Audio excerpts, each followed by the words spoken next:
Silakan duduk Bapak Ibu yang terkasih dalam Tuhan. Shalom. Kita tahu bahwa saudara datang ke tempat ini bukan karena manusia, tetapi saudara ingin bertemu dengan Tuhan. Amin. Setiap orang tentunya merindukan kehadiran Tuhan di dalam kehidupannya. Setiap pribadi ingin bertemu dengan Tuhan.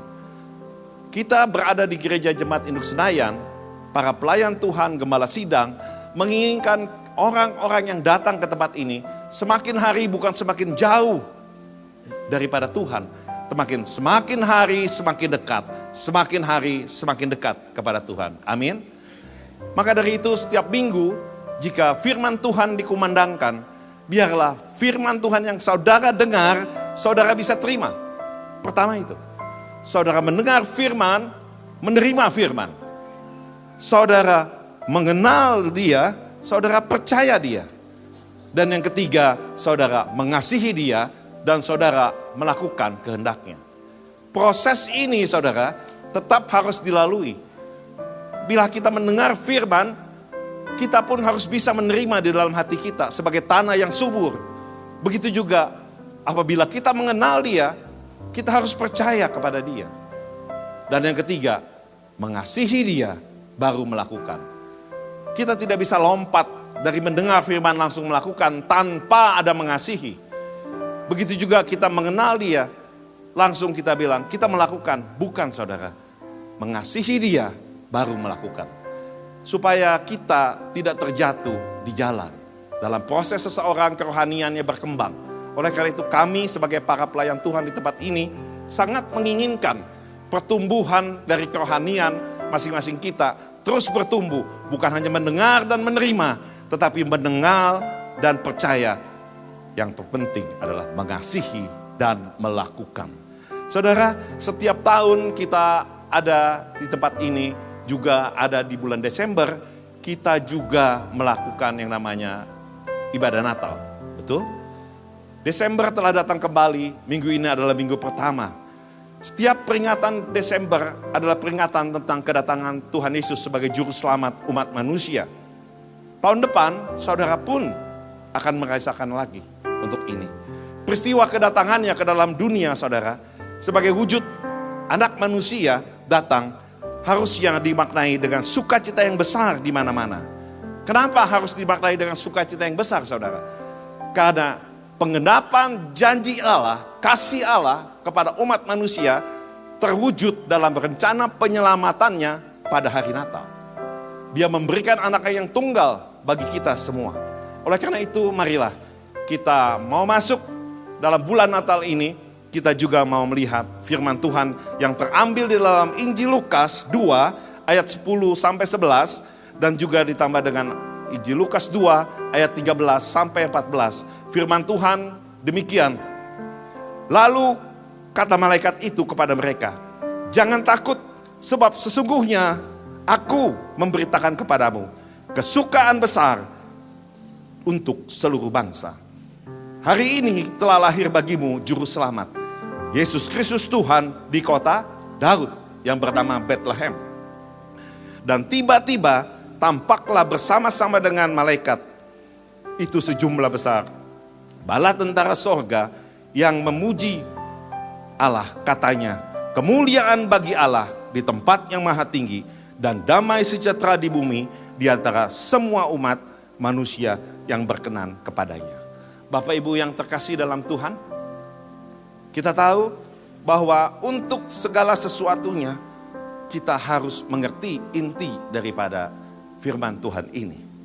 Poinnya dikatakan bahwa peristiwa ini merupakan kabar baik. Kabar baik buat siapa? Kabar baik bagi seluruh bangsa. Apa artinya? Tuhan Yesus datang bukan hanya untuk satu bangsa, dikatakan untuk seluruh bangsa yang ada di dunia ini. Jadi kabar kesukaan ini harusnya dimaknai bukan hanya untuk orang yang beragama Kristen, bukan hanya untuk orang yang beragama Katolik, Protestan, dan seterusnya. Tetapi kabar baik ini diberikan untuk seluruh umat manusia. Amin. Untuk seluruh orang, untuk seluruh bangsa. Yesus bagi dunia, Yesus bagi seluruh bangsa. Amin. Mari saudara, kita terus masuk bahwa pengkotak-kotakan di dalam pengertian sebagai seorang Kristen itu pada waktu zaman Tuhan Yesus hadir tidak ada. Karena sebutan Kristen itu baru terjadi setelah Tuhan Yesus tidak ada di dunia ini. Kalau kita melihat saudara, perang, penindasan, perpecahan, dan segala macam yang ada di dunia ini juga bisa disebabkan oleh karena agama. Amin. Agama yang memisahkan kita, agama yang melakukan segala macam, bahkan disebut sebagai perang agama dan segala macamnya. Nah, ini sesuatu hal yang perlu kita lihat dalam kenapa Tuhan memberikan anaknya yang tunggal bagi kita supaya kita tidak binasa. Pertanyaannya, jika demikian, mungkinkah saudara Yesus Kristus datang untuk orang yang tidak beragama Kristen? Halo? Mungkinkah Tuhan Yesus datang untuk orang-orang yang tidak beragama Kristen? Mungkinkah orang bisa percaya Yesus Kristus tanpa melibatkan kekristenan? Bisa. Bisakah orang menerima Yesus sebagai juru selamat satu-satunya, sebagai Tuhan dalam kehidupannya, tetapi dia pun tidak beragama Kristen? Yesus bisa datang kepada siapa saja, tanpa batas, tanpa menyatakan apa KTP-nya.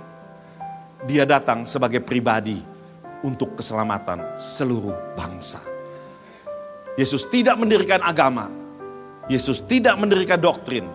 Yesus tidak mengeksklusifkan dirinya untuk pemeluk agama tertentu. Mari kita masuk. Kuncinya Yesus datang untuk membawa pertobatan. Perkataan dan perbuatan orang diukur dari kelakuan dalam hidupnya. Betul?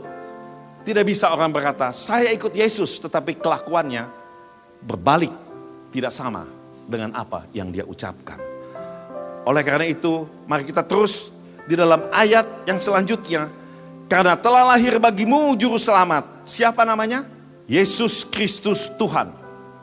Malaikat-malaikat dan bala tentara surga memuji-mujinya dan katanya, kemuliaan bagi Allah di tempat yang maha tinggi dan damai sejahtera di bumi di antara semua umat yang berkenan kepadanya.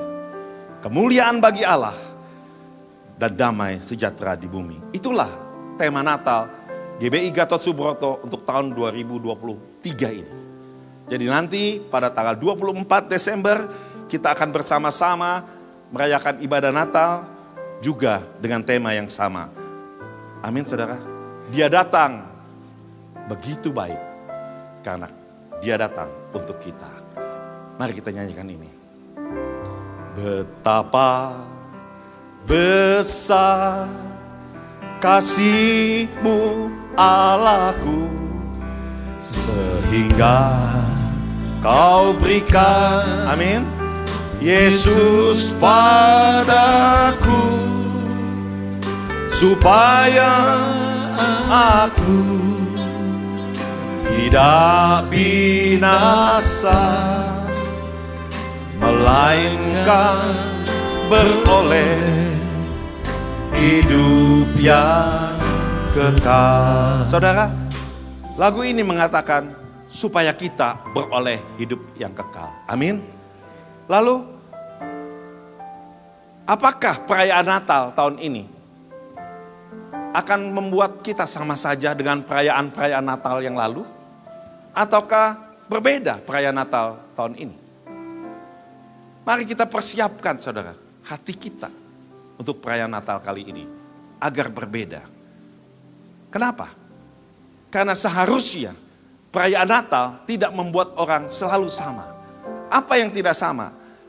Tujuan dia datang adalah supaya kita bisa mengalami kasih Tuhan.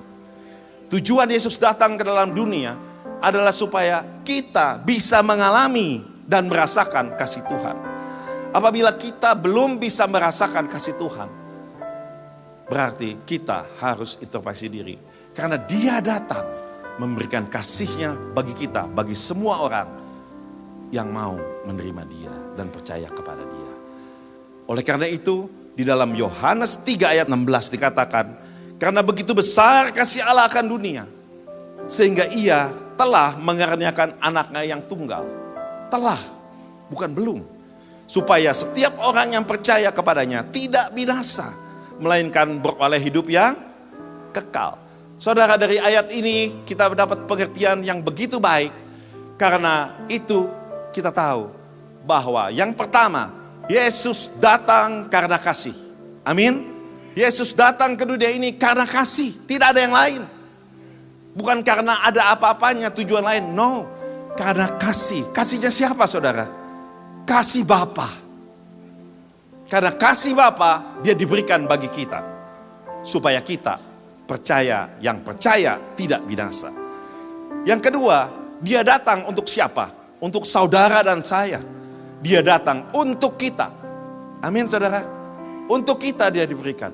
Jadi saudara, dia menyelamatkan kita.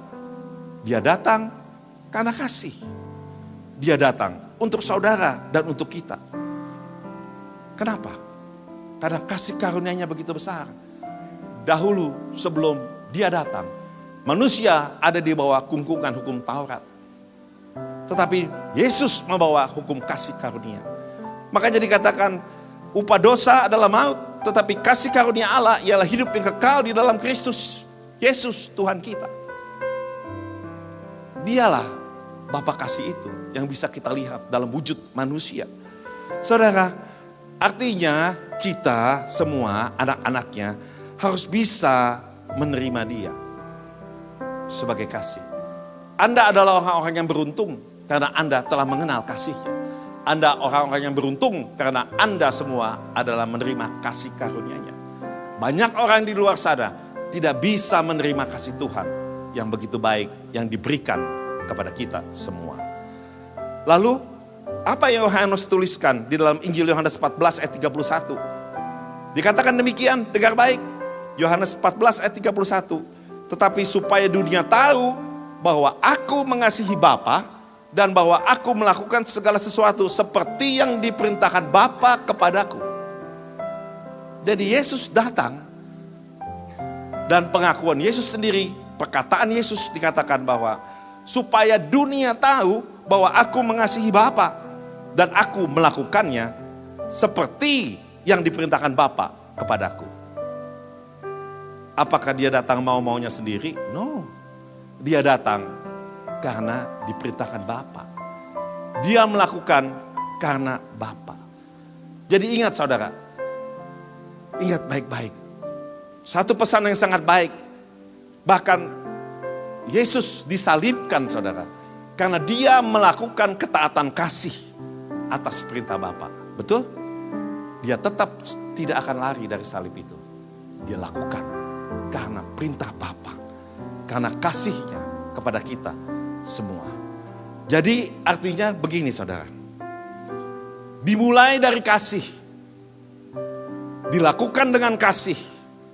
Dan diakhiri dengan kasih. Prinsip surga dimulai dari kasih, diakhiri dengan kasih. Dimulai dari kasih, bukan diakhiri dengan kebencian. Dimulai dari kasih, harus diakhiri dengan kasih. Oleh karena itu saya katakan, dari kasih kepada kasih dan dilakukan dengan kasih. Tidak ada hal-hal lain yang lebih penting dari ini. Biarlah kita mengingat kedatangannya ke dunia ini. Dan kita mengerti bahwa karena kasih-Nya. Karena kasih-Nya. Dengar baik saudara, hari ini pertanyaannya datang kepada kita. Semua yang hadir di tempat ini. Maupun yang ada di online. Sudahkah saudara mengalami kasih-Nya secara pribadi? Coba baik, mari kita renungkan. Supaya saudara tidak sama mengalami Natal dengan orang dunia. Natal tidak berbicara tentang pesta saudara. Natal tidak berbicara tentang ornamen dipasang di rumah saya merayakan Natal. Tidak. Natal tidak berbicara tentang baju. Natal tidak berbicara tentang perayaan. Tetapi Natal berbicara tentang kasih. Kasih, yaitu dia sendiri adalah kasih. Jadi saudara, sudahkah saudara mengalami kasih-Nya secara pribadi? Amin. Mari kita introspeksi. Sampai saat ini saya sebagai orang yang percaya Dia, apakah saya, saudara dan saya benar-benar sudah mengalami kasih-Nya? Saya percaya banyak di tempat ini yang sudah mengalami kasih-Nya. Amin? Angkat tangan. Amin. Karena kasih karunia, saudara bisa katakan demikian. Lalu apa, Pak, yang harus dilakukan setelah orang menerima kasih karunia tersebut? Apabila kita telah mengalami kasih karunia, kita harus tidak lanjuti. Karena kebaikan Tuhan telah diberikan. Janganlah kita menyia-nyiakan kasih karunia itu. Karena dunia di sana adalah dunia yang jahat. Oleh karena itu saudara, pesan Tuhan datang kepada kita.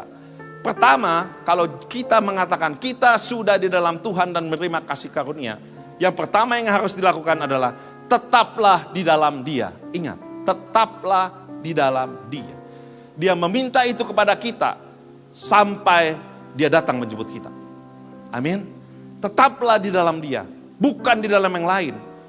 Mari kita lihat di dalam Efesus 1 ayat 13-14, firman Tuhan yang begitu baik bagi kita, yang menyatakan dan terambil dikatakan demikian. Di dalam Dia kamu juga, karena kamu telah mendengar firman kebenaran, yaitu Injil keselamatanmu. Apa saudara? Kamu telah mendengar Injil keselamatanmu. Di dalam Dia kamu juga, ketika kamu percaya, dimateraikan dengan Roh Kudus yang dijanjikannya itu. 14. Dan Roh Kudus itu adalah jaminan bagian kita sampai kita memperoleh seluruhnya, yaitu penebusan yang menjadikan kita milik Allah untuk memuji kemuliaan-Nya. Haleluya. Saudara, tujuannya jelas. Kenapa pesan Tuhan dikatakan kita harus di dalam Dia? Kita lihat bahwa ketika kita mendengar, kita percaya. Tetapi dikatakan percaya di dalam Dia, bukan yang lain. Amin. Di dalam Dia, bukan yang lain. Agar apa saudara?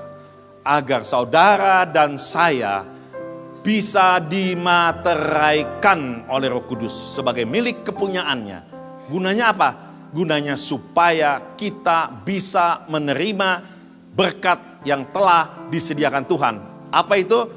Janji keselamatan bagi kita semua. Amin. Luar biasa janjinya. Tidak ada Allah lain yang bisa menjanjikan kita. Amin. Mari kita masuk setelah kita ada di dalam Dia. Apalagi Pak? Yang kedua saya katakan, Yesus mengajarkan tetaplah di dalam ajaran Kristus. Banyak pelajaran-pelajaran yang lain yang menyimpang daripada apa yang Tuhan Yesus ajarkan. Banyak pengajaran-pengajaran yang sangat berbahaya. Oleh karena itu lihat di dalam 2 Yohanes 1 ayat 9. Saya mau bacakan kepada saudara. Demikian firman Tuhan. Setiap orang yang tidak tinggal di dalam ajaran Kristus, tetapi yang melangkah keluar dari situ, tidak memiliki Allah. Barang siapa tinggal di dalam ajaran itu, ia memiliki Allah maupun anak. Haleluya. Bapak Ibu yang terkasih, jelas kalau kita melangkah keluar dari ajaran Kristus, kita tidak memiliki Allah. Jadi kalau kita tidak memiliki Allah, Bapak Ibu, kita memiliki siapa? Kita ini milik siapa? Kalau bukan Allah milik kita, kita tidak ada diam di dalam Allah, di dalam Tuhan Yesus. Dan kita tidak tinggal dalam ajaran Yesus. Dikatakan jelas sekali bahwa tetapi kita melangkah keluar dari situ, kita tidak memiliki Allah. Jangan kehilangan keselamatan kita saudara, yang telah Tuhan berikan bagi kita. Amin.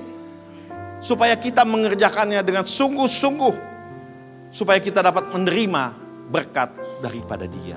Ini penting saudara. Sebagai orang percaya, kita harus selesaikan iman kita sampai garis akhir.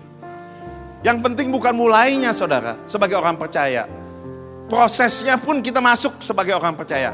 Tapi di hari waktu Tuhan panggil kita, kita pun harus sebagai orang percaya.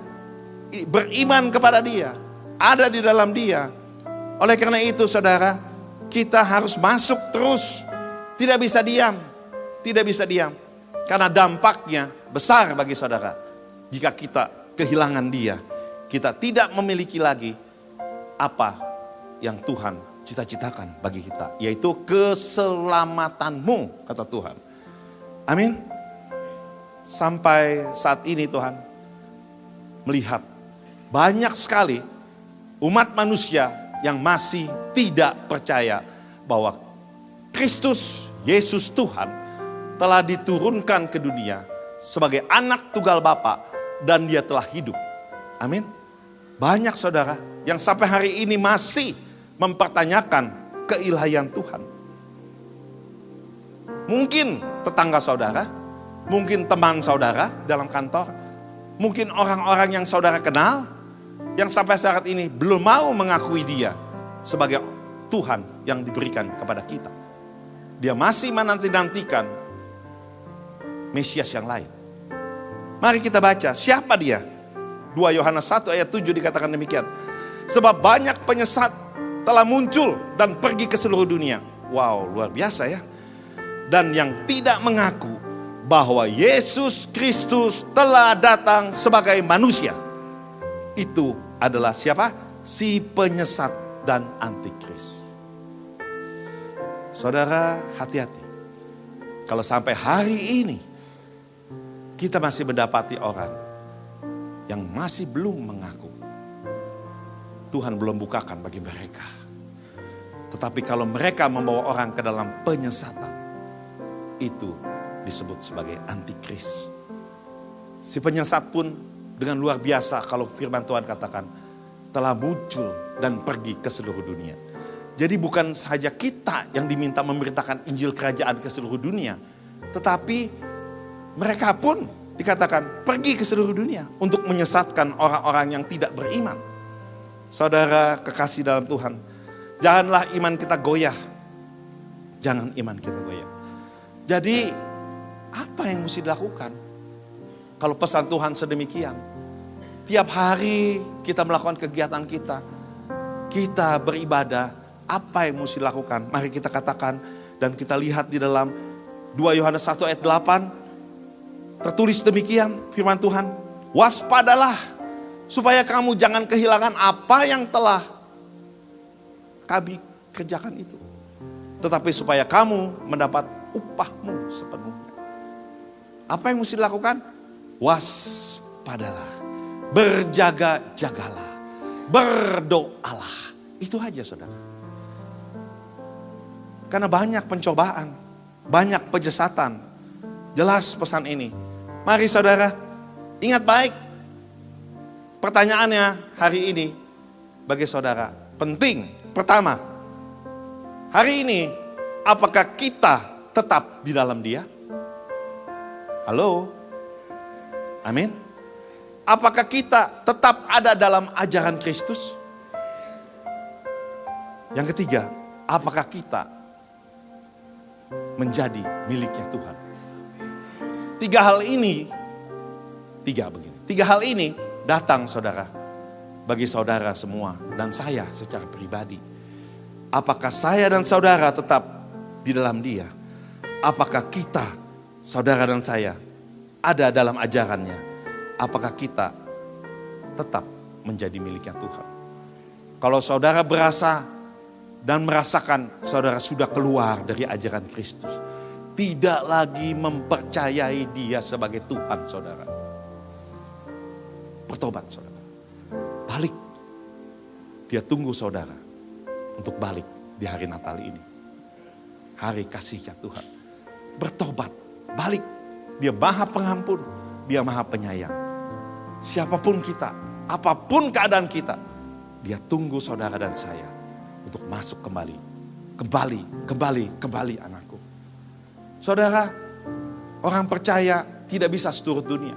Kalau orang dunia bilang hidup ada di atas Pak, besok di bawah, ada di atas di bawah, itu bukan orang percaya. Apakah itu penting hidup keekonomian kita ada di atas, kadang-kadang ada di bawah. Dengar baik, yang terpenting bagi orang percaya memastikan apakah dia ada di dalam Tuhan. Itu yang penting. Di luar itu fana, tidak kekal. Kekekalan hanya ada di dalam Dia. Karena dikatakan daging dan darah tidak mendapat bagian dalam kerajaan Allah. Hati-hati saudara. Jangan membesar-besarkan yang fana. Seharusnya yang kekal mengontrol yang fana. Bukan yang fana mengontrol yang kekal. Mari saudara, hal tersebut kita pegang baik-baik. Tetapi yang terpenting perlu diingat. Pengakuan kita menentukan keadaan akhir hidup kita. Siapa yang setuju? Pengakuan kita menentukan keadaan akhir hidup kita. Sering saudara mendengar di dalam Roma 10 ayat 10 dikatakan demikian. Karena dengan hati orang percaya dan dibenarkan. Dan dengan mulut orang mengaku dan diselamatkan. Pertanyaannya dari Roma 10 ayat 10. Percaya apa? Mengaku apa? Dikatakan ya, hati yang percaya, dibenarkan. Yes, oke, I got it. Mulut orang mengaku dan diselamatkan. Oke, mengaku apa? Percaya apa? Apakah percaya dari apa yang orang dunia katakan? Para ahli katakan, bukan saudara. Jawabannya ada di ayat 9 dikatakan, sebab jika kamu mengaku dengan mulutmu bahwa Yesus adalah Tuhan dan percaya dalam hatimu bahwa Allah telah membangkitkan Dia dari antara orang mati, maka kamu akan diselamatkan. Haleluya. Saudara, perdengarkanlah di luar sana bahwa Yesus Kristus adalah Tuhan. Bahwa Yesus Kristus adalah Tuhan. Bahwa Yesus Kristus adalah Tuhan, bukan yang lain. Saudara harus berani menyatakan ini. Yesus Kristus adalah Tuhan saya. Lihat saya. Teladani saya karena Tuhan itu ada dalam saya. Kalau saudara sudah berani melangkah dan mengakui Dia, saudara, Tuhan akan mampukan saudara untuk melalui hambatan-hambatan tersebut. Dalam hidup ada 3 hal penting saudara. Bagi orang percaya. Apa itu? Tadi dikatakan mulut mengaku, hati percaya. Tetapi bagaimana dengan perbuatanmu? Kita sering melihat orang Kristen kelakuannya nol besar. Mengaku-ngaku tetapi kelakuannya nol besar. Artinya perbuatannya. Mengaku, percaya, tapi perbuatannya bagaimana? Firman Tuhan katakan orang waktu zaman Yesus, Kisah Rasul, jangan contoh perbuatannya. Firmannya betul. Apakah itu memberikan teladan yang baik bagi kehidupan kita? Jadi lihat buah-buahnya saudara. Amin. Perbuatan itu penting. Makanya itu datang di dalam Amsal 3 ayat 6. Akuilah Dia dalam segala lakumu, maka Ia akan meluruskan jalanmu. Siapa itu? Kita. Kita harus mengakui Dia dalam segalanya. Maka Ia akan meluruskan jalan-jalanmu. Ingat bapak-bapak yang berusaha, akui Dia, gak usah malu. Kenapa kita tidak bisa mengaku Tuhan? Kadang-kadang malu, gengsi. No, saudara. Dia lebih berharga. Dia lebih berharga bagi kehidupanmu. Sekarang kita tahu, ada 3 perkara penting yang sering orang Kristen katakan. Dibenarkan, diselamatkan, dan disertai Tuhan. Dengar baik. Sering dengar, dibenarkan, diselamatkan, disertai Tuhan. Sekarang saya mau ajak saudara sedikit mendengar ini. Kalau kita katakan dibenarkan, apa lawan katanya dibenarkan? Dipersalahkan, betul? Dibenarkan, disalahkan. Di pengadilan sering itu. Ini bicara tentang apa saudara? Dibenarkan, dipersalahkan. Ini bicara tentang status. Statusnya dibenarkan atau dipersalahkan. Ingat ya, status. Yang kedua, diselamatkan. Apa lawan katanya diselamatkan saudara? Dibinasakan. Betul? Ini bicara tentang apa? Ini bicara tentang kondisi. Selamat atau tidak selamat. Kondisinya bagaimana? Yang tadi bicara tentang statusnya bagaimana? Yang ketiga yang dikatakan disertai. Lawan katanya apa? Ditinggalkan. Amin. Apa yang ditinggalkan? Hidup. Hidup yang ditinggalkan? Hidup kita ditinggalkan atau disertai dia? Itu pertanyaannya. Bagi orang-orang percaya Tuhan, 3 hal ini perlu direnungkan setiap hari. Kenapa? Karena kita tahu apakah kita sudah dibenarkan? Yes. Apakah kita diselamatkan? Yes.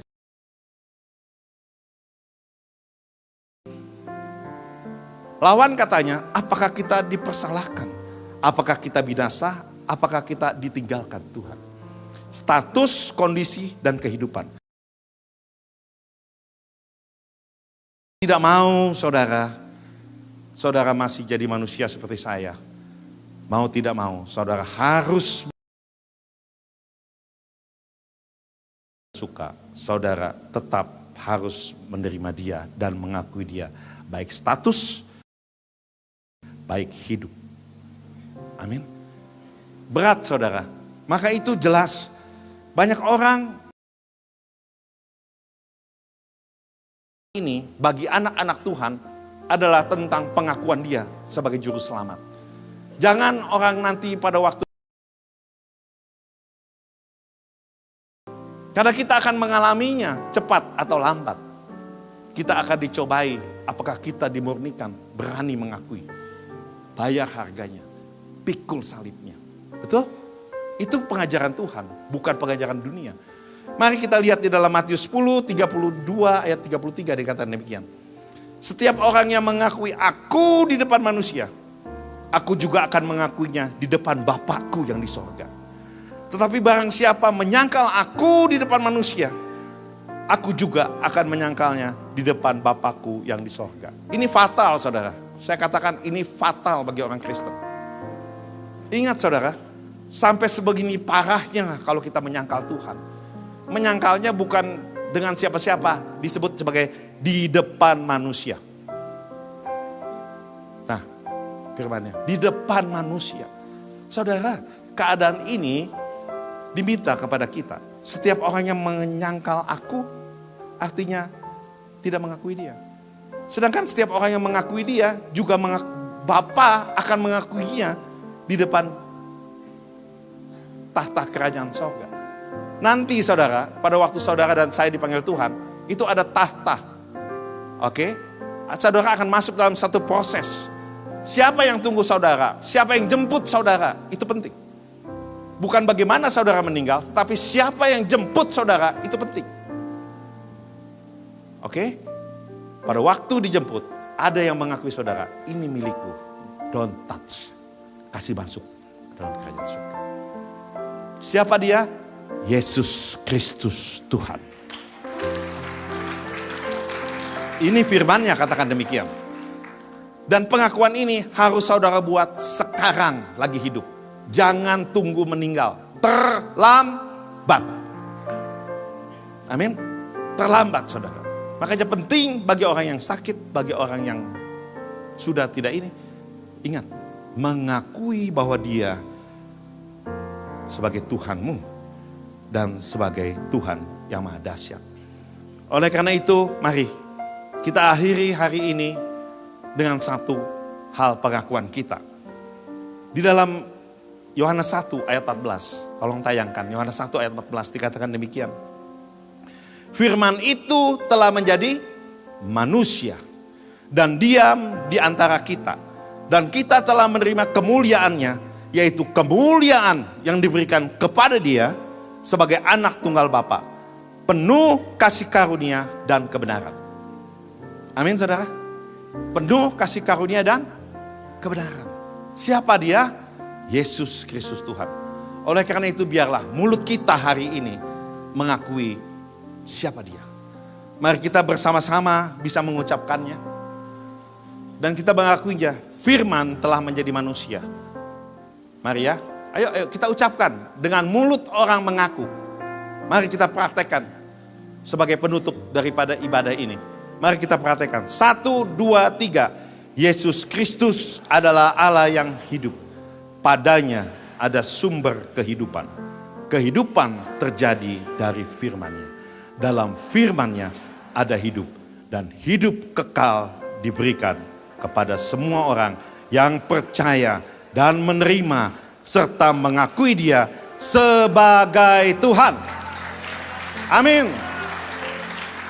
Saya ucapkan biarlah kita sekarang mempersiapkan diri untuk mengalami kasih Tuhan secara pribadi. Amin.